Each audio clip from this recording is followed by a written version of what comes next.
नमस्कार साथियों, कैसे हो आप सब लोग। उम्मीद करता हूँ बहुत अच्छे होंगे। तो आज का हमारा जो है साउंड एंड वेव का थर्ड लेक्चर है। तो साउंड एंड वेव का हमारा ये आज थर्ड लेक्चर है और बहुत इम्पोर्टेंट लेक्चर है ये आज का।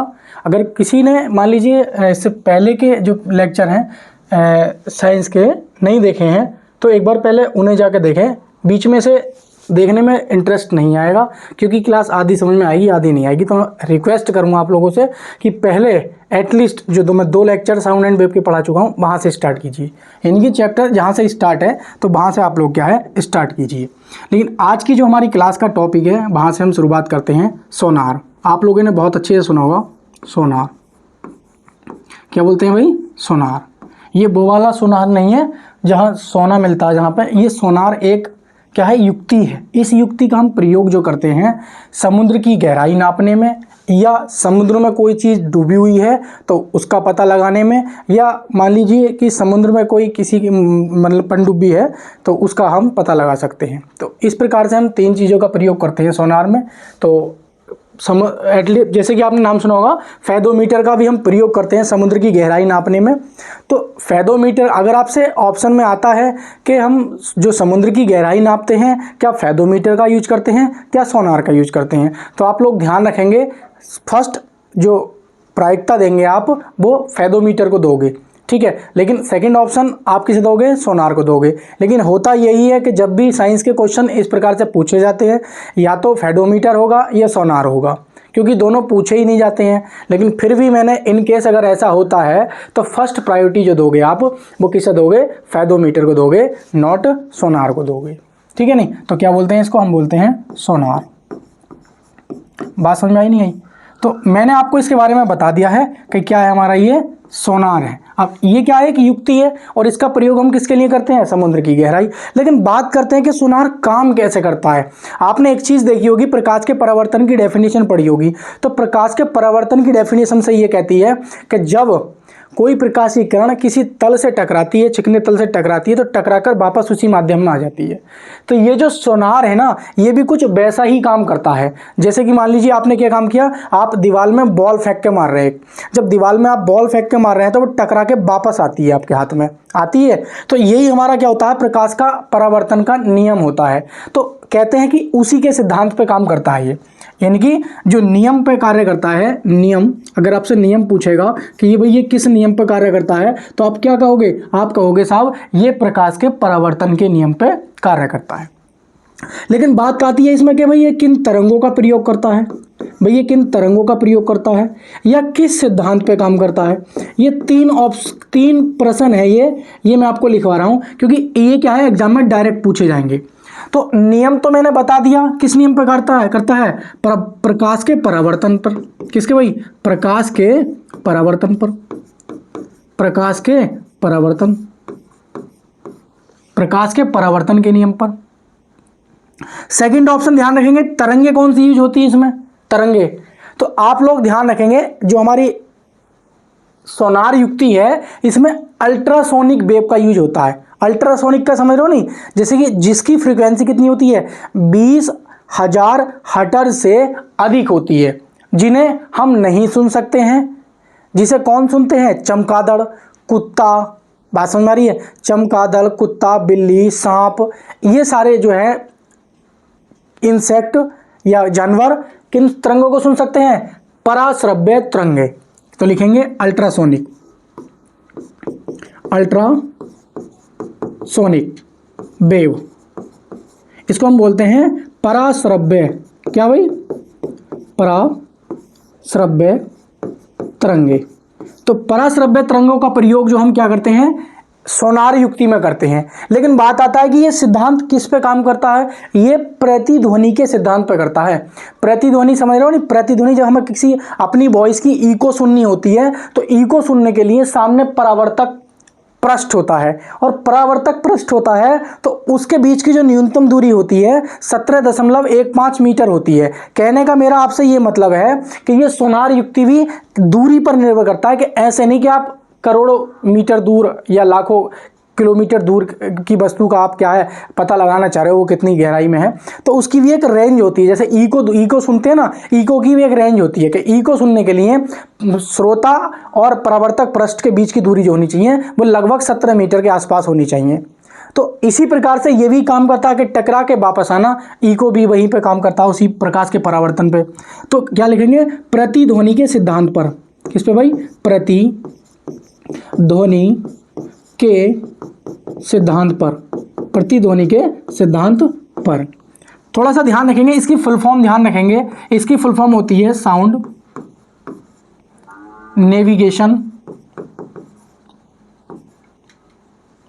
Navigation GATION, navigation and ragging, sound navigation and ragging. ये आपसे एग्जाम में पूछ लिया आता है, तो इसलिए मैं बता रहा हूं साउंड नेविगेशन एंड रैंगिंग। ये किसकी फुल फॉर्म है, ये सोनार की फुल फॉर्म है। सोनार किस नियम पर कार्य करता है, प्रकाश के परावर्तन के नियम पर, प्रकाश के परावर्तन के नियम पर। ध्यान रखेंगे, प्रकाश के परावर्तन के नियम पर, ये आपसे पूछ लिया था, प्रकाश के परावर्तन के नियम पर, नियम पर। बात समझ आई। लेकिन तरंगे पूछेगा तो अल्ट्रासोनिक, सिद्धांत पूछेगा प्रतिध्वनि। लेकिन आपसे यह पूछ सकता है कि इसके प्रयोग बताइए। तो प्रयोग में मैंने आपको बता दिया है बहुत अच्छे से। क्या बताया है कि सबसे पहला ध्यान रखेंगे समुद्र की गहराई ज्ञात करने में, समुद्र की गहराई ज्ञात करने में। लेकिन ध्यान रखेंगे, अगर आपसे फर्स्ट प्रायोरिटी पूछेगा ना तो आप लगाओगे फेदोमीटर। क्या लगाओगे, फेदोमीटर। सेकंड ये हो जाएगा हमारा, सेकंड ये हो जाएगा। तो फर्स्ट फेदोमीटर और सेकंड ये दोनों का ही प्रयोग हम किस में करते हैं, किसका, समुद्र की गहराई का पता लगाने में। नंबर दूसरा लिखेंगे समुद्र में मतलब समुद्र में टूटे हुए टुकड़े या समुद्र में टूटी पनडुब्बी लिखेंगे, समुद्र में पड़े टुकड़ों का पता लगाने में। बात समझ आ रही नहीं है, का पता लगाने में। थोड़ा सा मच्छर परेशान कर देते हैं, तो मैं उसके लिए आपसे माफ़ी चाहता हूँ। तो ये दोनों मैंने जो लिखे हैं ना, मान लीजिए कोई आपका जहाज है या पनडुब्बी है और वो समुद्र में मान लीजिए टूट गई है किसी वजह से, कोई सामान उसका टूट गया है, तो उसका भी अगर हमें पता लगाना है कि क्या वो समुद्र में डूबा हुआ है या नहीं, तो उसकी भी सहायता, मतलब आप सोनार की सहायता से उस टुकड़ों का भी आप पता लगाते हैं।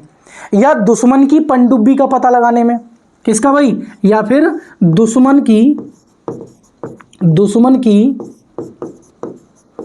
पनडुब्बी का पता लगाने में, पता लगाने में।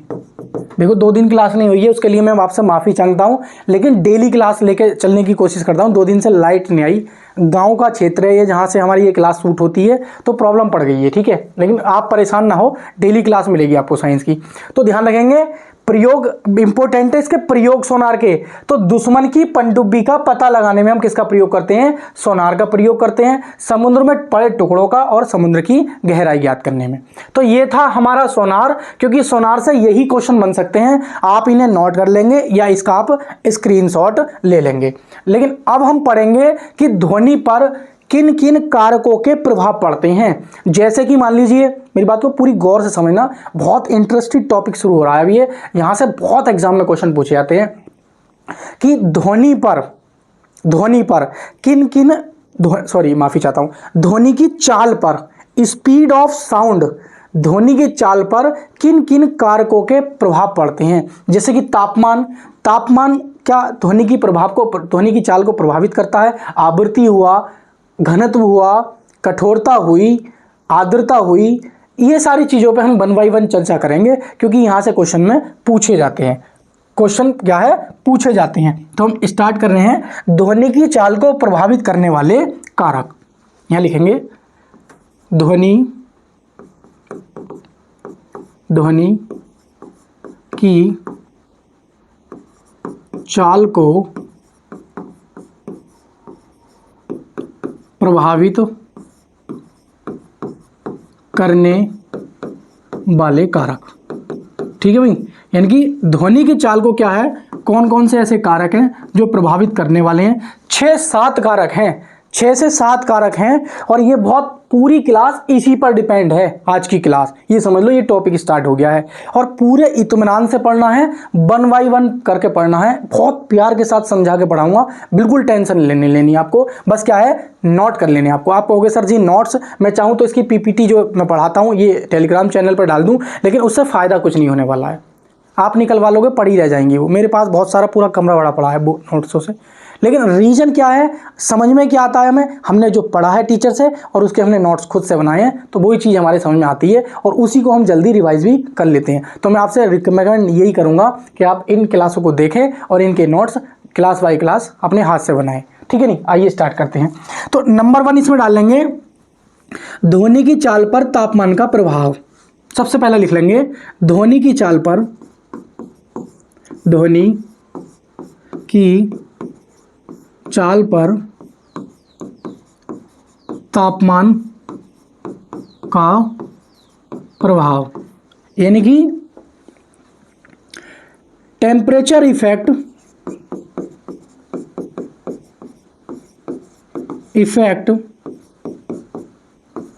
On sound of speed. मेरी बात समझ रहे हो नहीं, यानी कि ध्वनि की चाल पर तापमान का प्रभाव, temperature effect on sound of speed, यानी कि ध्वनि की चाल पर तापमान का प्रभाव क्या पड़ता है। तो सीधा सा इसका आंसर है, एक आंसर है, ध्यान रखेंगे क्या आंसर है इसका, कि तापमान बढ़ाने पर ध्वनि की चाल बढ़ जाती है। सीधा एकदम कि जो ध्वनि की चाल है वो तापमान के समानुपाती है। आप ध्वनि की चाल तापमान बढ़ाओगे, जिस माध्यम में आप ध्वनि को छोड़ रहे हो या जिस माध्यम में ध्वनि क्या गमन कर रही है, उस माध्यम में अगर उस माध्यम का तापमान बढ़ाओगे तो ध्वनि की क्या हो जाएगी, चाल बढ़ जाएगी। तापमान गिराओगे, ध्वनि की चाल क्या हो जाएगी, कम हो जाएगी। बात समझ में आ रही है? यानी कि यदि आप तापमान बढ़ाते हो तो क्या हो जाएगी, आपकी चाल क्या हो जाएगी, आपकी चाल बढ़ जाएगी। यदि आप क्या करते हो, यदि आप तापमान क्या करते हो, गिराते हो, तो आपकी जो ध्वनि की चाल है वो कैसी हो जाएगी, कम ही हो जाएगी। क्या हो जाएगी, कम हो जाएगी। ये बात समझ गए होगा अच्छे से, बहुत अच्छे से। आप लोगों ने देखा होगा, क्या देखा होगा कि 0 डिग्री सेल्सियस पर ध्वनि की चाल जो होती है वो 332 मीटर प्रति सेकंड होती है। लेकिन क्या होता है, 22 डिग्री सेल्सियस पे क्या होता है, ध्वनि की चाल 343 मीटर प्रति कितनी होती है, सेकंड होती है। 0 डिग्री सेल्सियस पे पूछता है आपसे कि 0 डिग्री सेल्सियस तापमान पर जो ध्वनि का वेग होता है, इनकी स्पीड ऑफ साउंड होती है 332 मीटर प्रति सेकंड होती है। लेकिन बात करता है कि 22 डिग्री सेल्सियस पर जो ध्वनि का वेग होता है वो कितना होता है, 343 मीटर प्रति सेकंड होता है। बात समझ में आ रही है नहीं आ रही है? कितना होता है, 22 डिग्री सेल्सियस पे कितना होता है, 343 मीटर प्रति सेकंड होता है। भाई कुछ लोगों का कमेंट आता है कि सर क्लियरिटी नहीं आती है, तो यहाँ से क्लियरिटी बिल्कुल बहुत बेहतरीन है, DSLR कैमरा लगा हुआ है। लेकिन आपको क्या करना है, अपनी जो क्वालिटी है वो सेटिंग में जाके जो 300 260 या 240 कर रखी होगी या 360 है, उसे और थोड़ा सा बढ़ा देना है आपको, उसे कम से कम नहीं तो 480 या 720 कर लेना है। बेहतरीन क्लियरिटी आ रही है तो वो वहाँ से चेंज हो जाएगा। ठीक है नहीं? तो आप लोग इतना ध्यान रखेंगे कि यदि तापमान बढ़ाते हैं तो आपकी जो चाल है, ध्वनि की चाल, वो बढ़ जाएगी, और तापमान हम कम करते हैं उस माध्यम का तो ध्वनि की चाल भी कम हो जाएगी। जैसे यहाँ पर देखा आपने, 0 डिग्री सेल्सियस पे जो स्पीड की साउंड थी वो 332 थी, और 22 डिग्री टेम्परेचर की हमने, यानी कि 22 डिग्री टेम्परेचर बढ़ा दिया उस माध्यम का, तो चाल कितनी बढ़ गई, 343 हो गई, 343 मीटर प्रति सेकंड हो गई। बढ़ कितनी गई वो आप लोगों को दिख रही है। तो इससे ये पता चलता है कि क्या पता चलता है, मैं इसको थोड़ा सा जूम कर देता हूं इधर। इससे पता ये चलता है, ध्यान रखेंगे कि 1 डिग्री, नोट करके लिख लेंगे, ये नोट करके लिखेंगे आप लोग, नोट करके लिखेंगे कि 1 डिग्री सेल्सियस तापमान बढ़ाने पर, ये पूछा जाता है आपसे कि 1 डिग्री नोट करके 1 डिग्री सेल्सियस तापमान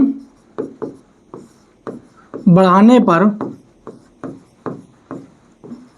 ध्वनि की चाल 0.61 मीटर प्रति सेकंड बढ़ जाती है। यानी कि आप प्लस कर रहे हो 1 डिग्री सेल्सियस तापमान, तो ध्वनि की चाल कितनी बढ़ जाएगी? 0.61 मीटर प्रति सेकंड बढ़ जाएगी।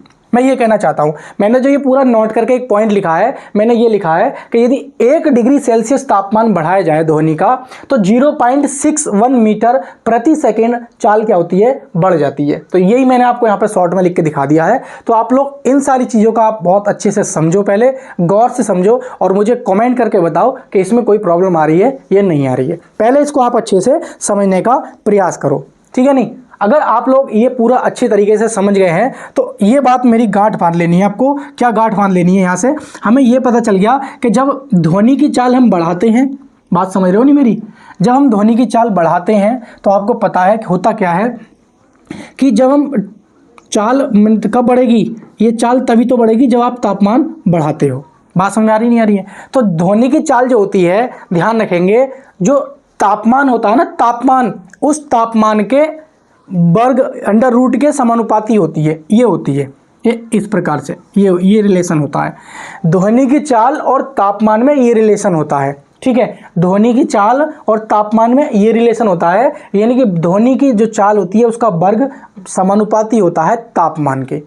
तो यहाँ से अगर हम देखा जाए तो ये हमारा क्या है? कॉन्सेप्ट है पूरा का पूरा, और यही से हमने पूरी रामायण कथा लिखी है कि भाई अगर तापमान बढ़ाया जाएगा तो ध्वनि की चाल बढ़ जाएगी। तो आप क्या करोगे? आप ये करोगे कि मान लीजिए इसको अगर हम B1 मान लें और इसको हम B2 मान लें, तो इधर हमारा क्या हो जाएगा? तापमान क्या हो जाएगा? T1 हो जाएगा ऊपर, और ये हो जाएगा T2 हो जाएगा। ये तापमान क्या हो जाएगा? T1 हो जाएगा और ये T2 हो जाएगा। लेकिन इसमें एक चीज़ ध्यान रखनी है आपको, इसमें एक चीज़ ध्यान रखनी है कि जो तापमान है ना T, ये क्या होना चाहिए? ये केल्विन में होना चाहिए। किस में होना चाहिए? केल्विन में होना चाहिए, केल्विन में। क्योंकि आप लोग जानते हो, अगर इस फॉर्मूले में जब आप तापमान रखोगे, चाल तो मीटर प्रति सेकंड होगी, क्योंकि यहाँ से नोमेरिकल पूछा जाता है। यहाँ से क्या है? नोमेरिकल पूछा जाता है। तो ध्यान रखेंगे तापमान किस में होना चाहिए? केल्विन में होना चाहिए, सेल्सियस में नहीं होना चाहिए। लेकिन आपको तापमान दे क्या रखा होता है क्वेश्चन में? सेल्सियस में दे रखा होता है। लेकिन उसको जब आप केल्विन में कन्वर्ट करोगे तो केल्विन का फॉर्मूला होता है सेल्सियस डिग्री प्लस के 273। ये बात आप अच्छे से नोट कर लेंगे, क्योंकि जब आपको क्या है, सेल्सियस में तापमान दे रखा होगा और आपको केल्विन में कन्वर्ट करना है, तो सेल्सियस का रख दोगे और उसमें 273 जोड़ दोगे।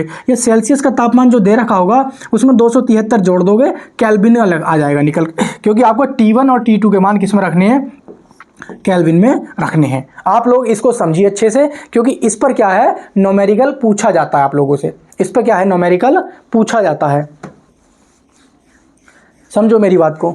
एक न्यूमेरिकल है, मैं आपको बता देता हूं, न्यूमेरिकल है, इसका अब हम सॉल्यूशन करेंगे। इसी पर बेस्ड एक न्यूमेरिकल पूछा जाता है, इसलिए हम क्या है, उसको हम लिखेंगे अच्छे से और उसको समझेंगे। मैं इसको थोड़ा सा इधर कर लेता हूं, उम्मीद करता हूं आप लोगों को दिख भी रहा होगा अच्छे से और आप लोग समझ भी पाए होंगे अच्छे से, ठीक है? न्यूमेरिकल क्या है? न्यूमेरिकल हमसे ये कहता है, ध्यान से देखेंगे, क्वेश्चन है हमारे पास, ये मैं लिखता हूं क्वेश्चन। कह रहा है कि ध्वनि की चाल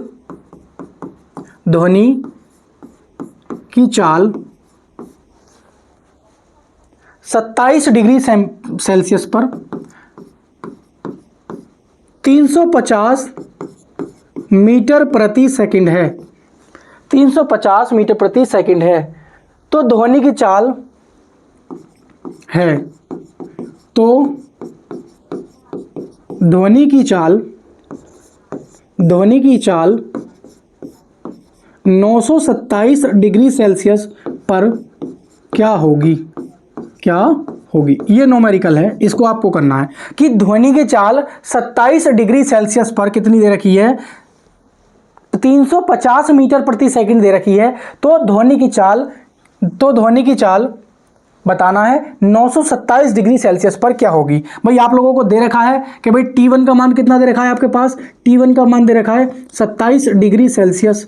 हमने बताया इसको करने के लिए 27 को आप किस में जोड़ दोगे, केल्विन में करने के लिए 273, और जब इसमें 273 जोड़ दोगे तो ये 300 केल्विन बन जाएगा, कोई बात नहीं। अब T2 का मान कितना दे रखा है, T2 का मान आपको दे रखा है 927 डिग्री सेल्सियस। आप इसको कन्वर्ट करोगे तो 927 में आप कितना जोड़ दोगे, 273 जोड़ दोगे, और जैसे 273 जोड़ोगे तो ये केल्विन बन जाएगा, तो ये हो जाएगा 300 ऐड कर देंगे तो ये बन जाएगा 1200 केल्विन बन जाएगा। आपको बहुत अच्छे से दे रखा है कि B1 का मान कितना दे रखा है, 350 मीटर प्रति सेकंड दे रखा है, और आपसे पूछा क्या है कि B2 का मान क्या होगा। और आप बहुत अच्छे से जानते हो, क्या जानते हो, ये फॉर्मूला है हमारे पास, भाई ये फॉर्मूला है, इसमें रख दीजिए। तो B1 का मान कितना है हमारे पास 350, भाई B1 का मान कितना है 350, और B2 का मान हमसे पूछा है, एंड अंडर रूट में लिखेंगे T1 का मान कितना है, T1 का मान है 300 केल्विन, और T2 का मान कितना है 1200 केल्विन। तो आप यहाँ लिख दोगे 300 केल्विन अपॉन में 1200 केल्विन।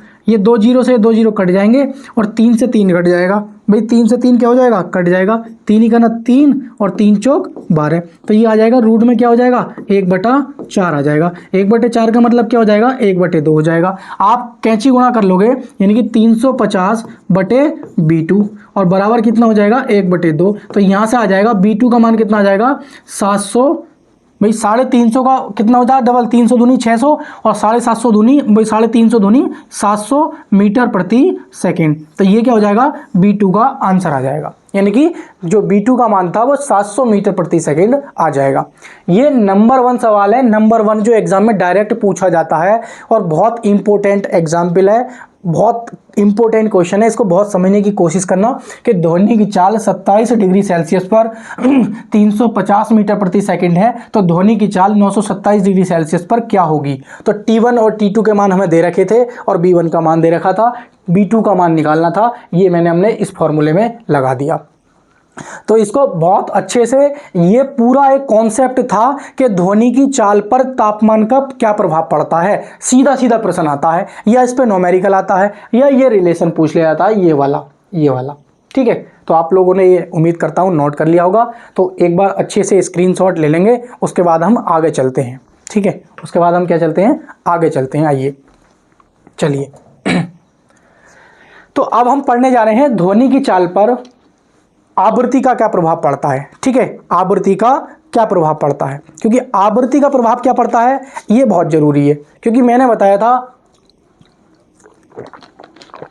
कि ध्वनि की चाल की आवृत्ति जितनी अधिक होगी, यानी कि फ्रीक्वेंसी जितनी अधिक होगी ध्वनि की चाल की, हम ध्वनि की बात नहीं कर रहे हैं, ध्वनि की चाल, तो ध्वनि की चाल की आवृत्ति जितनी अधिक होगी फ्रीक्वेंसी, तो ध्वनि क्या है उतनी दूर तक जाएगी, और ध्वनि की चाल अगर मान लीजिए कम है तो उतनी क्या है पास तक जाएगी, उतनी कम दूर तक जाएगी। यानी कि आवृत्ति ज़्यादा है तो ज़्यादा दूर तक जाएगी और कम है तो कम दूर तक जाएगी, आवाज़ दूर तक जाएगी। लेकिन जो ध्वनि की चाल है इस पर कोई प्रभाव नहीं पड़ता है। मेरी बात को गौर से समझने की कोशिश करना, बस ये ध्यान रखना है कि ध्वनि की जो चाल है उस पर आवृत्ति क्या है उसको प्रभावित नहीं करती है। तो लिखेंगे दूसरा पॉइंट, लिखेंगे हम अच्छे से, दूसरा पॉइंट लिखेंगे नंबर 2। हमने एक पढ़ लिया भाई तापमान का प्रभाव, तो नंबर 2 करके लिखेंगे। नंबर 2 हमारा है ध्वनि की चाल पर आवृत्ति का प्रभाव, यानी कि फ्रीक्वेंसी इफेक्ट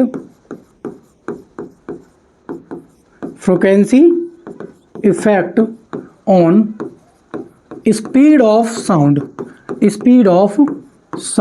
ये ध्यान रखेंगे। तो हम यही पढ़ने जा रहे हैं कि भाई ध्वनि की चाल पर क्या प्रभाव पड़ेगा आवृत्ति का। ठीक है, तो इसमें लिखेंगे कि ध्वनि की चाल का आवृत्ति का ध्वनि की चाल पर कोई प्रभाव नहीं पड़ता है। ये लिख लेंगे आवृत्ति ध्वनि की चाल को प्रभावित नहीं करती है, परंतु लिखेंगे इसमें, परंतु आवृत्ति अधिक होने पर अधिक होने पर, चल भाई, आवृत्ति अधिक होने पर ध्वनि ज़्यादा दूर तक जाती है, ज़्यादा दूर तक जाती है, परंतु नहीं लिखेंगे, जाती है, और आवृत्ति कम होने पर ध्वनि क्या होती है, कम दूर तक जाती है। ध्वनि होने पर ध्वनि कम दूर तक जाती है, कम दूर तक जाती है। इसका मतलब ये है कि यदि आवृत्ति आपकी ज़्यादा है, इसका मतलब ये है कि यदि आपकी आवृत्ति ज़्यादा है या आपकी आवृत्ति कम है तो ध्वनि की चाल पर तो कोई प्रभाव नहीं पड़ेगा, बस ये होगा कि ज़्यादा दूर जाएगी। ये क्या होगी भाई, ज़्यादा दूर जाएगी, ज़्यादा दूर जाएगी। ये नहीं है कि उसकी चाल है, मान लो चाल 4 मीटर प्रति सेकंड है तो 10 हो जाएगी और वो चलती रहेगी, नहीं। अगर आवृत्ति ज़्यादा है तो वो ज़्यादा दूर तक आवाज़ सुनाई देगी, और आवृत्ति कम है तो वो कम दूर तक सुनाई देगी। जैसे मैं हेलो बोल रहा हूँ अभी, मेरी बात को समझो, यदि मैं हेलो बोल रहा हूँ अभी, तो हेलो बोलने का मतलब ये है कि मेरी जो आवाज़ है वो आसपास के जो घर हैं, पड़ोसी हैं हमारे, उन्हें सुनाई दे रही होगी। लेकिन मैं अपनी आवृत्ति बढ़ा दूँ तो हो सकता है पास के गांव तक चली जाए। ऐसा तो नहीं है कि डिस्ट्रिक्ट रामपुर तक चली जाएगी या मान लीजिए कोई और डिस्ट्रिक्ट तक भी चली जाएगी, ऐसा नहीं है ना। तो आवृत्ति बढ़ाओगे तो ध्वनि ज़्यादा दूर तक जाएगी, लेकिन उसकी चाल नहीं बढ़ेगी। कि भाई ऐसा नहीं होगा कि अगर ध्वनि की चाल मान लीजिए 330 मीटर प्रति सेकंड से चल रही है तो आवृत्ति आप बढ़ा रहे हो तो वो 50 मीटर मतलब 500 मीटर प्रति सेकंड के चाल से चलेगी चाल। तो चाल पर ध्वनि की चाल पर आवृत्ति का कोई प्रभाव नहीं पड़ता है। सिर्फ ये है कि आवृत्ति अगर ज़्यादा है तो ज़्यादा दूर तक जाएगी ध्वनि, आवृत्ति कम है तो पास के लोग ही सुन पाएंगे।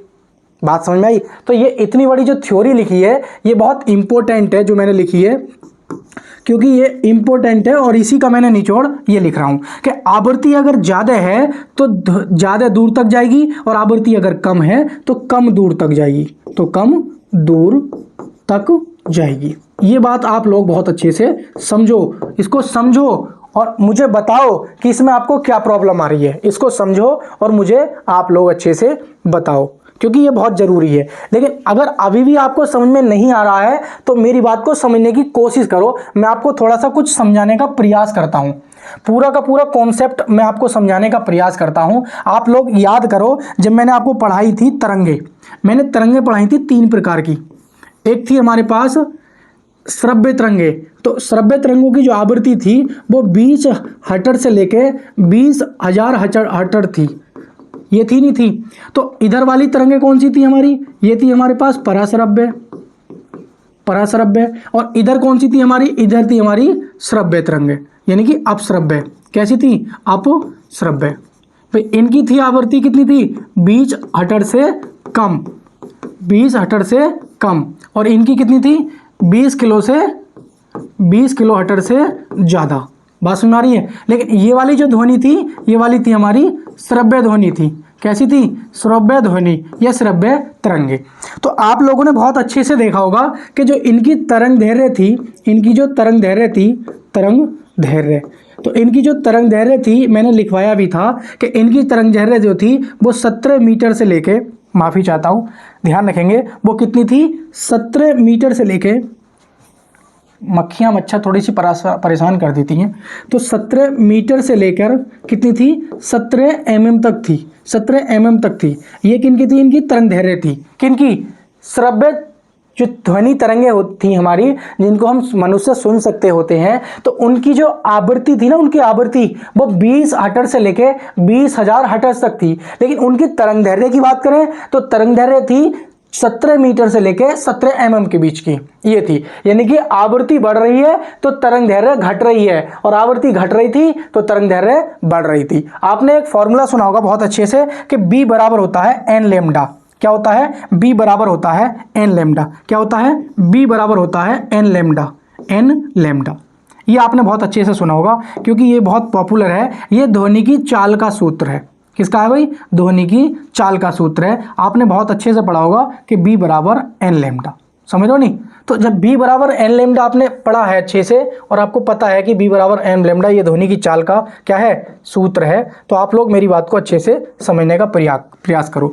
अगर यहाँ पे हम ध्वनि की चाल निकालेंगे तो यहाँ पे ध्वनि की चाल क्या आएगी, आवृत्ति कितनी है, आवृत्ति है हमारे पास 20 हर्ट्ज, लेमडा यानी कि तरंग दैर्घ्य कितनी है 17 मीटर, तो ये कितनी हो जाएगी 17 दूनी 34 यानी कि 340 मीटर प्रति सेकंड हो जाएगी, क्योंकि आवृत्ति का मात्रक क्या होता है प्रति सेकंड या हर्ट्ज बोलते हैं, तो मैंने प्रति सेकंड नीचे ले लिया और ये मीटर था, तो 340 मीटर प्रति सेकंड आ गई। लेकिन अगर हम इस वाली तरंग दैर्घ्य को माने और इस वाली क्या है आवृत्ति को माने, तो पहले तो हमने ये माना कि ये वाली हमारी आवृत्ति थी और ये वाली हमारी तरंग दैर्घ्य थी, तो b बराबर क्या होता है एन लेमडा, यानी कि आवृत्ति और तरंग दैर्घ्य को गुणा करके हम क्या कर सकते हैं, ध्वनि की चाल निकाल सकते हैं। सेम टू सेम हम यहाँ पे निकालना चाह रहे हैं, तो जब सेम टू सेम हम यहाँ पे निकालना चाह रहे हैं तो आप कैसे निकालोगे कि n का मान कितना है यहाँ पे 20,000 लिख दिया साहब, ये लिख दिया हमने 20,000, और लेमडा का मान कितना है 17 mm यानी कि मिलीमीटर। आप मिलीमीटर को आप मीटर में करते हो तो ये 20,000 तो ऐसे ही रहेगा,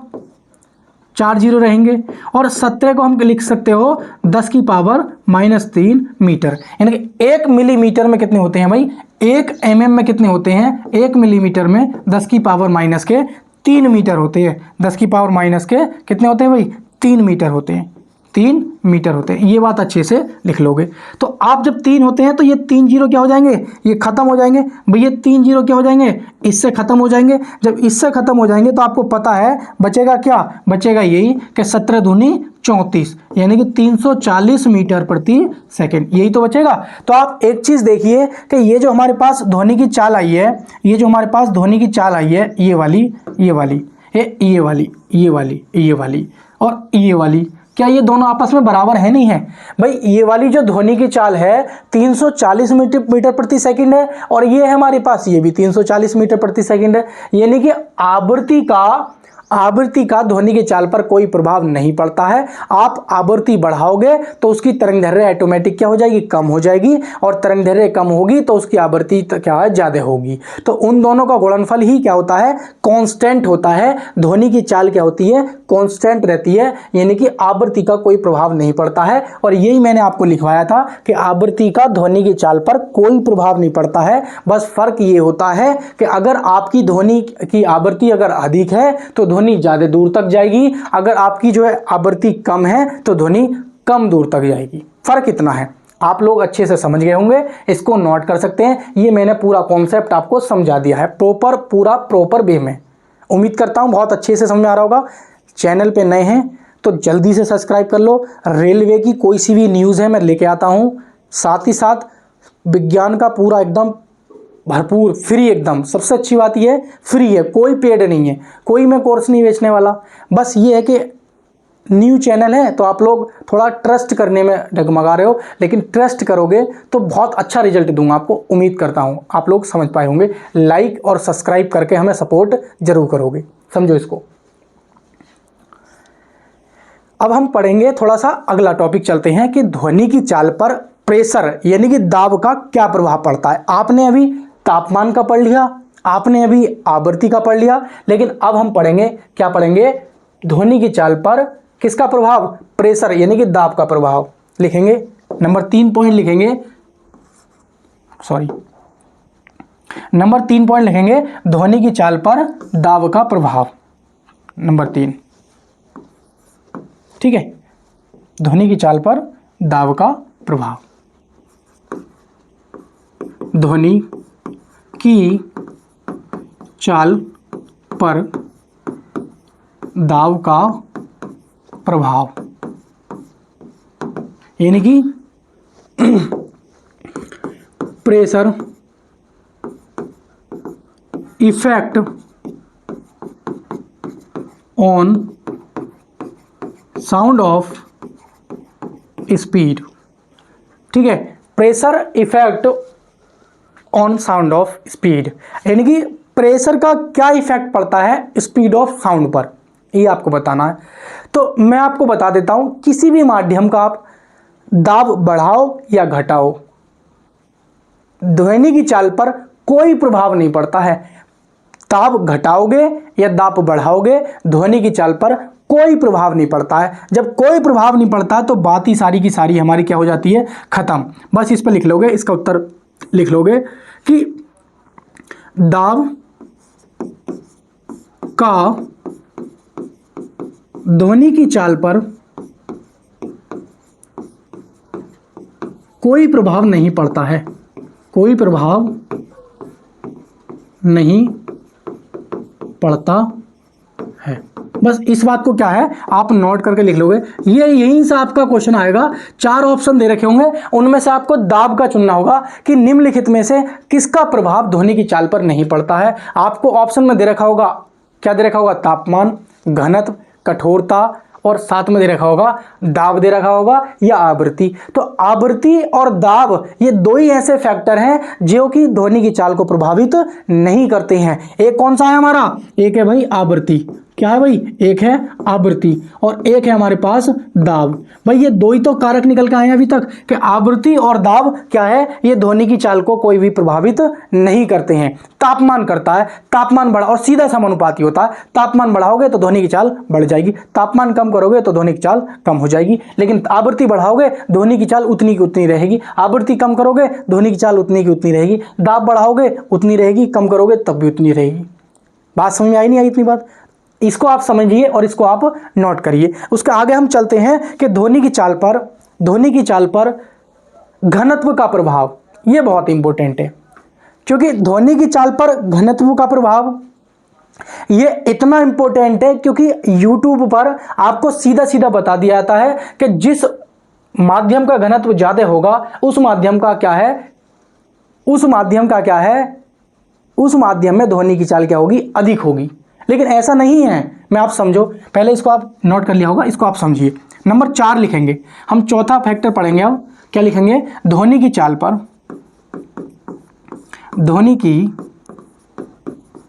पर घनत्व का प्रभाव। भाई ये जो है ना तुम्हारे लिए ये बहुत इंपॉर्टेंट है, ये आपके लिए क्या है, ये वेरी वेरी इंपॉर्टेंट है समझने के लिए। देखो एक बात, मेरी बात समझ लेना बहुत अच्छी तरीके से। जैसे मान लो मैं आपसे बोल दूं ये है Fe और ये है मेरे पास एल्युमिनियम और एक और देता हूं मैं, मान लो Au दे देता हूं गोल्ड। तो आपसे मैं बोल दूं कि इसमें ध्वनि की चाल सबसे ज्यादा किस में होगी, मैं नॉर्मली बोल देता हूं आपसे, मैं इधर बोल दूं जल है और एक निर्वात है, मैंने लिखवाया भी था भाई जल है, निर्वात है और मान लीजिए क्या ले लेते हैं हम, लोहा ले लेते हैं, लोहा, और एक हम स्टील ले लेते हैं। तो आप लोग बहुत पहचान लोगे अच्छे से। अगर स्टील नहीं होता तो आप कह देते भाई लोहा सबसे ज़्यादा कठोर है इन तीनों में, तो लोहा में चाल ज़्यादा होगी लेकिन ध्वनि की। लेकिन अब स्टील भी मैंने ऑप्शन में रख दिया है, 4 ऑप्शन दे दिए हैं, तो आप बोल दोगे कि भाई अब सबसे ज़्यादा कठोर हमारी स्टील दिख रही है इनमें, जाहिर सी बात है, तो सबसे ज़्यादा ध्वनि की चाल किस में होगी, स्टील में होगी। मैं बहुत प्यार से लेके चलूँगा लेकिन मेरे जो शब्द हैं ना उन्हें समझने की कोशिश करना आप लोग, क्योंकि इन शब्दों में बहुत अच्छी बात छुपी हुई है। क्योंकि ध्वनि की चाल पर घनत्व का प्रभाव आप YouTube पर देख लेना जाके, यकीन नहीं आ रहा तो आपको सीधा यही मिलेगा कि जिसके घनत्व ज़्यादा है उसकी ध्वनि की चाल ज़्यादा होगी। लेकिन ऐसा नहीं होता है कि जिसमें ध्वनि की चाल ज़्यादा होगी तो वो घनत्व उसका ज़्यादा होगा, ऐसा नहीं होता है। जैसे कि मैंने अभी एग्जाम्पल दे रखा है आपको, ये एक क्वेश्चन ये है और एक क्वेश्चन ये है, मेरी बात समझ रहे हो नहीं, एक क्वेश्चन मैंने आपको ये लिखा है और एक क्वेश्चन मैंने ये लिखा है, आपको केवल समझाने के लिए। पहले आप इस पे विचार विमर्श कीजिए तभी हम इस टॉपिक पे चलेंगे, अन्यथा इस टॉपिक पे चलने का कोई फायदा नहीं होगा जब तक आप इस चीज़ को नहीं समझोगे। मुझे कमेंट बॉक्स में बताओ कि इन तीनों में सबसे ज़्यादा चाल किसकी होगी और इन चारों में किसकी होगी ध्वनि की चाल।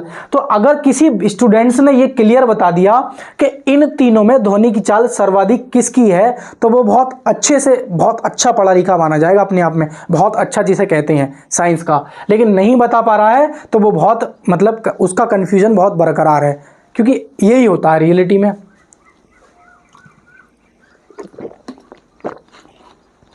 मेरी बात को समझो।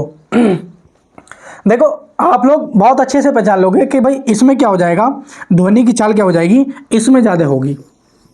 लेकिन जब कभी आपके सामने 3 या 2 या 4 ऑप्शन दे रखे हों और वो चारों के चारों कठोर हो, उनका घनत्व देखने में ज़्यादा हो और लगभग लगभग आप तुलना ना कर पाओ। जैसे मैं बोल दूं, एक ईंट होता है जिससे मकान बनाई जाती है और एक वैसा वाला पत्थर होता है जो नदियों के आसपास में पाया जाता है, मोटा पत्थर। तो दोनों है तो पत्थर ही। अब बोल दिया जाए कि उस पत्थर में ध्वनि की चाल ज़्यादा होगी या इस पत्थर में ध्वनि की चाल ज़्यादा होगी, दोनों का घनत्व पूरी तरीके से ज़्यादा है, लेकिन हम कैसे पहचाने कि ध्वनि की चाल किस माध्यम में क्या होगी, ज़्यादा होगी। आपके पास जल था, निर्वात था और लोहा था और ये स्टील था। तो हमें पता है ध्वनि की चाल को चलने के लिए निर्वात की आवश्यकता, मतलब माध्यम की आवश्यकता होती है, तो ये तो हमारा आंसर होगा नहीं। अब जल है और ये लोहा है और एक स्टील है, तो जल से ज़्यादा घनत्व लोहे का होता है और लोहे से ज़्यादा घनत्व स्टील का होता है। तो इसलिए आप लोगों ने कह दिया कि भाई स्टील में क्या होगी, ध्वनि की चाल ज़्यादा होगी। लेकिन जब कोई ऐसे 3 तत्व मिल जाए जिनकी डेंसिटी ही आपस में क्या है, बहुत हाई है, और उनमें जो अंतर है थोड़ा सा ही, कुछ 10 20 5 क्या है का अंतर है डेंसिटी में, उनके घनत्व में, तो आप कैसे पहचानोगे कि ध्वनि की चाल किस में ज़्यादा होगी, किस में कम होगी। तो आपको पहचानने का सबसे अच्छा रास्ता यह है, ध्यान रखेंगे क्या है, कि इनके एटॉमिक नंबर ले लेंगे आप, इनके एटॉमिक नंबर ले लेंगे, इनके एटॉमिक नंबर ले लोगे तो इनका एटॉमिक नंबर क्या हो जाएगा, ये ध्यान रखेंगे। Fe का कितना होता है, Fe का होता है शायद 9, ठीक है। एल्युमिनियम का कितना होता है, शायद 13, और इसका कितना होता है 79। देखो जरा, मैंने अगर इनके जो परमाणु क्रमांक है वो सही लिखे हैं या गलत लिखे हैं, पहले आप इनको समझोगे। तो मैंने जो है ना Fe का गलत लिख दिया है, तो उसके लिए मैं माफ़ी चाहता हूं आप लोगों से। ध्यान रखेंगे Fe का कितना होता है, Fe का होता है 90 या 26। तो आप लोग बहुत अच्छे से समझ रहोगे कि भाई अब हमें यह पता चल गया है कि जो हमारा Fe है लोहा, उसका जो परमाणु क्रमांक है 26 है, और जो हमारे पास एल्युमिनियम है उसका परमाणु क्रमांक 13 है, और जो हमारे पास सोना है Au गोल्ड, उसका परमाणु क्रमांक 79 है। तो ध्वनि की चाल क्या होती है, ध्वनि की चाल परमाणु क्रमांक के क्या होती है, उल्टी होती है, यानी कि व्युत्क्रमानुपाती होती है। यानी कि जिसका परमाणु क्रमांक ज्यादा होगा, जिसका परमाणु क्रमांक क्या होगा, ज्यादा होगा, तो उसमें क्या होगा, ध्वनि की चाल कम होगी। लेकिन अगर किसी तत्व का परमाणु क्रमांक कम है तो उसमें क्या है, ध्वनि की चाल ज्यादा होगी। ये अपवाद है पूरी तरीके से। तो मैं यहां लिखने जा रहा हूं आप लोगों के लिए अच्छे से कि ध्वनि की चाल,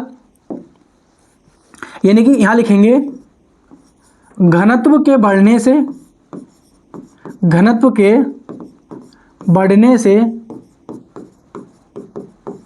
ध्वनि की चाल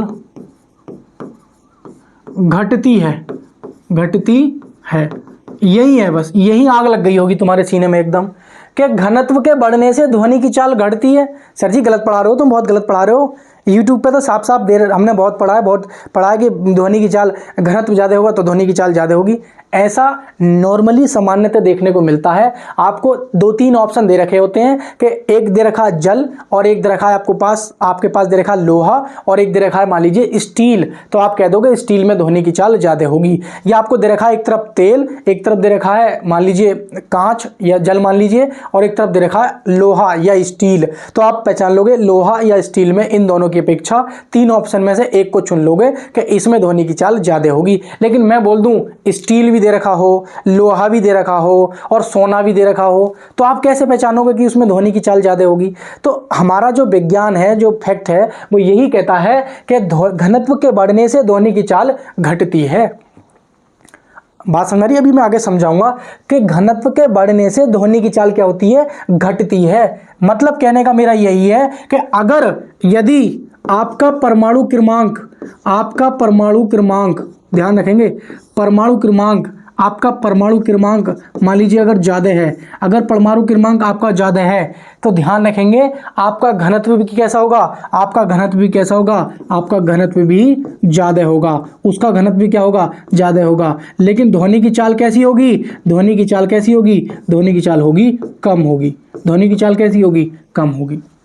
यदि ध्यान रखेंगे, यदि परमाणु क्रमांक आपका क्या है, परमाणु क्रमांक मान लीजिए कम है तो उसका घनत्व क्या होगा, घनत्व भी कम होगा। लेकिन ध्वनि की चाल कैसी होगी, ध्वनि की चाल कैसी होगी, ध्वनि की चाल क्या होगी, ज़्यादा होगी।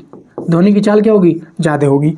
आप इसको बहुत अच्छे से नोट कर लो, ये मैंने पूरा फैक्ट लिख दिया है, ये वाला, ये पूरा फैक्ट लिख दिया है अच्छे से समझा के आप लोगों को कि ध्वनि की चाल पर क्या प्रभाव पड़ता है। कि ध्वनि की चाल जो होती है ना, ध्वनि की चाल ये परमाणु क्रमांक क्या होती है, व्युत्क्रमणुपाती होती है। जो ध्वनि की चाल है ना, speed of sound, speed of sound, ये क्या है, ये परमाणु क्रमांक क्या है, परमाणु क्रमांक क्या है, ये परमाणु क्रमांक क्या है, इनवर्सली प्रोपोर्शनल है। इस बात को आप बहुत अच्छे से नोट कर लेना।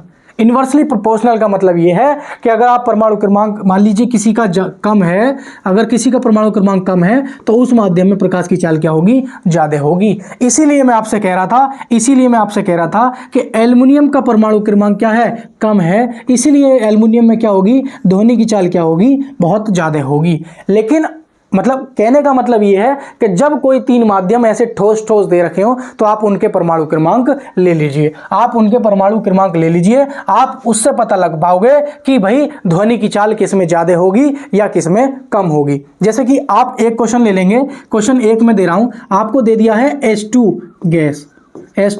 गैस, एक दे दी हमने N2 गैस दे दी, और एक दे दी हमने ऑक्सीजन गैस। यानी कि एक ऑप्शन आपके पास ये है और नंबर 2 ऑप्शन ये है और नंबर 3 ऑप्शन आपके पास में ये है। तो आप लोगों को इसमें बताना है कि इसमें हाइड्रोजन गैस है, नाइट्रोजन गैस है और ऑक्सीजन गैस है। आप इसमें फर्क कीजिए कि इन तीनों में किसकी चाल ज्यादा होगी और किसकी चाल कम होगी।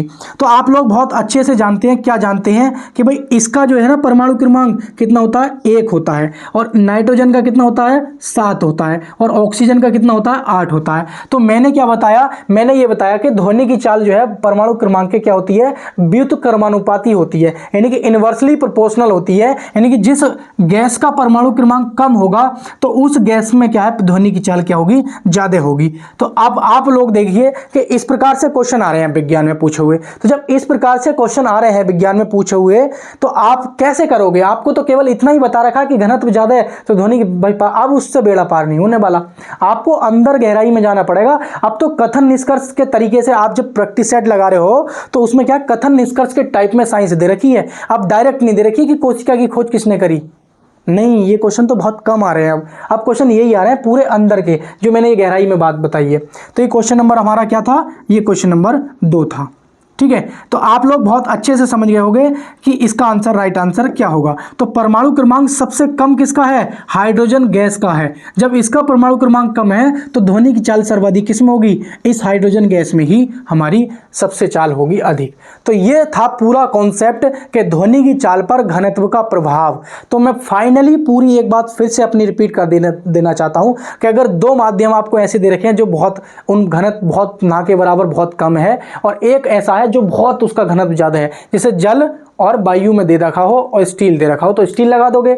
लेकिन जब आपको ऐसे 3 दे रखे हो जिनके घनत्व भी आपस में बहुत ज्यादा होते हैं तो उनके परमाणु क्रमांक लिखिए और उससे आप पता लगा लीजिए किसमें ध्वनि की चाल ज्यादा होगी और किसमें ध्वनि की चाल क्या होगी, कम होगी। तो उम्मीद करता हूं घनत्व के बढ़ने पर ध्वनि की चाल क्या होती है, घट जाती है, ये आप लोगों ने पढ़ा होगा। लेकिन आप लोग एक नाम सुना होगा घनत्व का, जो फैक्ट है वो मैं आपको बता देता हूं कि आपने ये तो देख लिया कि ध्वनि की चाल बढ़ने पर बढ़ जाती है, लेकिन आप ये देखिए कि कठोरता, ध्वनि की चाल कठोरता, हार्डनेस, स्टिफनेस बोलते हैं उसे, हाँ स्टिफनेस, या हार्डनेस बोल दो या स्टिफनेस बोल दो।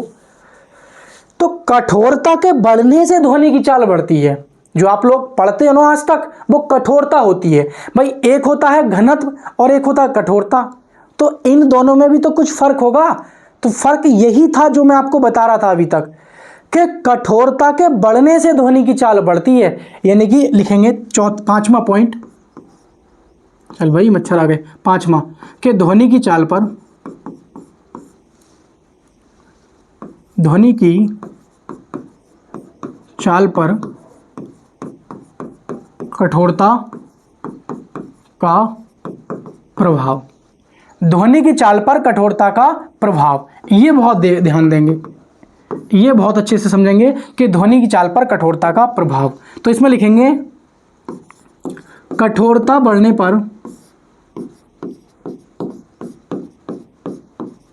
ध्वनि की चाल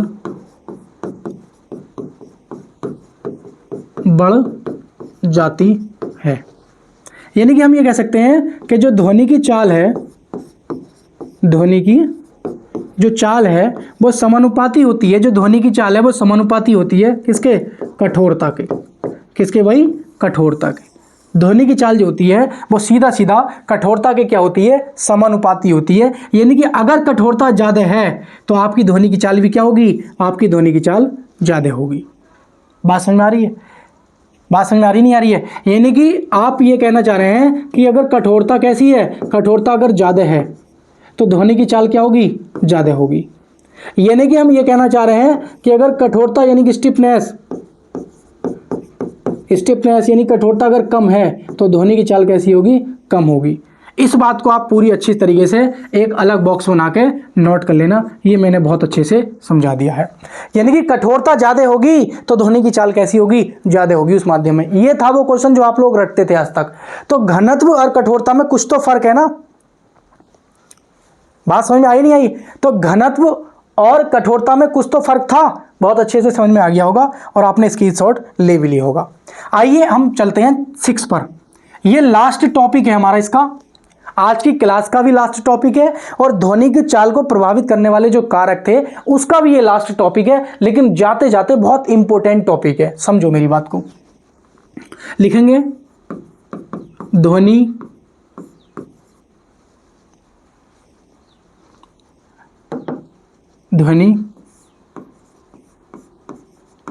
की चाल पर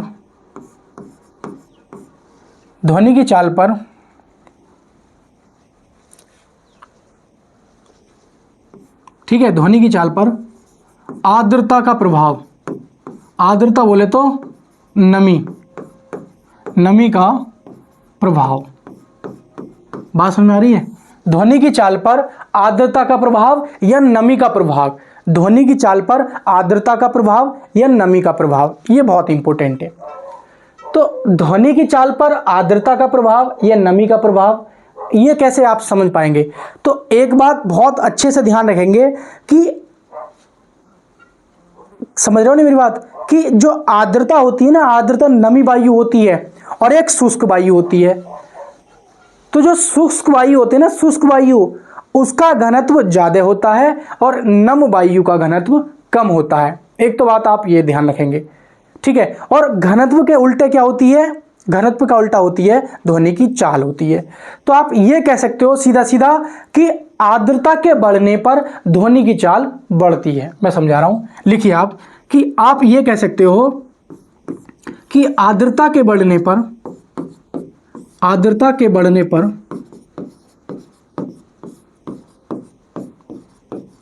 ध्वनि की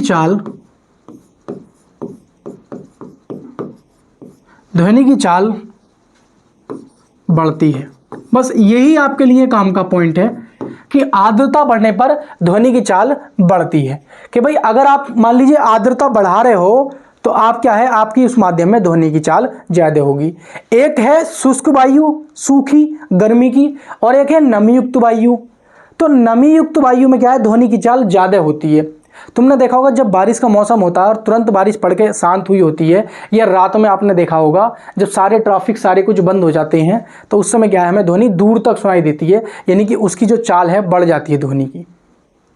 या ये कह सकते हैं कि बारिश के मौसम में हमारी आवाज़ बहुत थोड़ी धीरे बोलोगे बहुत दूर तक जाएगी, तो उस समय क्या होता है, उस ध्वनि की चाल क्या होता है, बढ़ जाती है। क्योंकि वहाँ पे क्या है, एटमॉस्फेयर में नमी, मॉइस्चर आ जाता है। तो मॉइस्चर आ जाने से क्या होता है, ध्वनि की चाल बढ़ जाती है। ये कह सकते हैं कि आर्द्रता के बढ़ने से ध्वनि की चाल बढ़ जाती है। सूखी वायु में जो होती है, गर्मियों में सूखी वायु होती हैं, लूएं चल रही हैं, इस समय मौसम गर्मी का चल रहा है, तो उस समय क्या होता है, ध्वनि की चाल घटी हुई रहती है।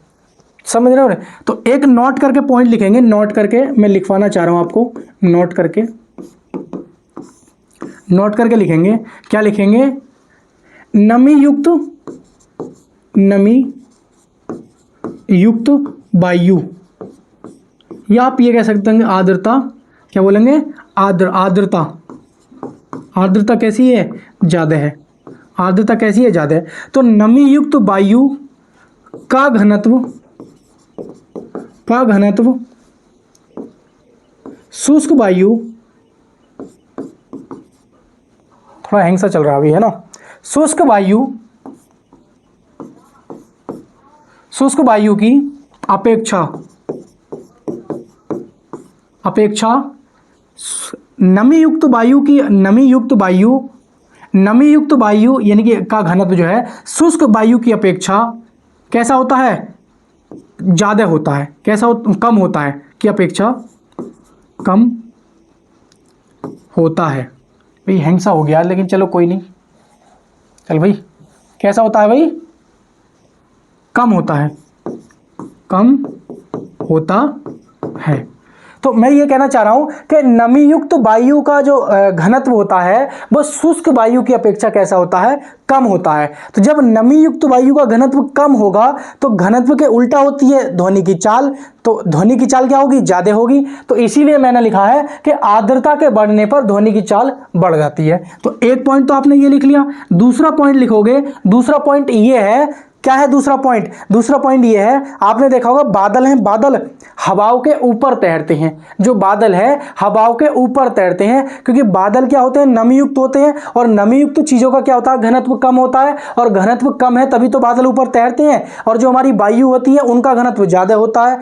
तो शुष्क वायु का घनत्व ज्यादा होने के कारण बादल क्या है, ऊपर तैरते हैं। तो लिखेंगे इसीलिए, या लिख लेंगे हवाओं के ऊपर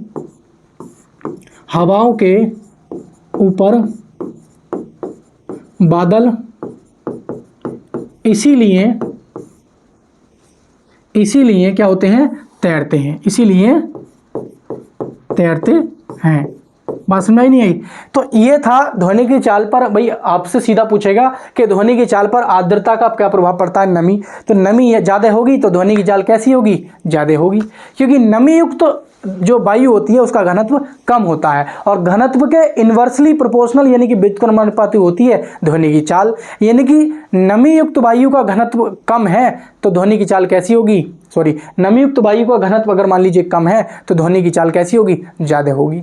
यानी कि आर्द्रता ज्यादा है तो ध्वनि की चाल कैसी होगी, ज्यादा होगी। आर्द्रता कम है तो ध्वनि की चाल कैसी होगी, कम होगी। सीधे समानुपाती होती है। आर्द्रता के बढ़ने पर ध्वनि की चाल क्या होती है, बढ़ जाती है। तो गाइस ये थे हमारे ध्वनि की चाल पर प्रभावित करने वाले कुछ कारक। अगली वीडियो में हम पढ़ेंगे वैद्युत चुंबकीय तरंगों के बारे में, लेकिन अभी उससे पहले हम डॉपलर प्रभाव हमारा एक रह रहा है, और मैं कुछ क्या है मैक संख्या के आधार पर ध्वनि कितने प्रकार की होती है ये पढ़ानी है। फिर हम पढ़ेंगे वैद्युत चुंबकीय तरंगे, और वैद्युत चुंबकीय तरंगों के बाद हमारा ये चैप्टर खत्म हो जाएगा। तो ये समझ लीजिए कम से कम अभी 2 क्लास है इस चैप्टर में और शेष है। तो मिलेंगे नेक्स्ट क्लास में, तब तक के लिए नमस्कार साथियों, जय हिंद।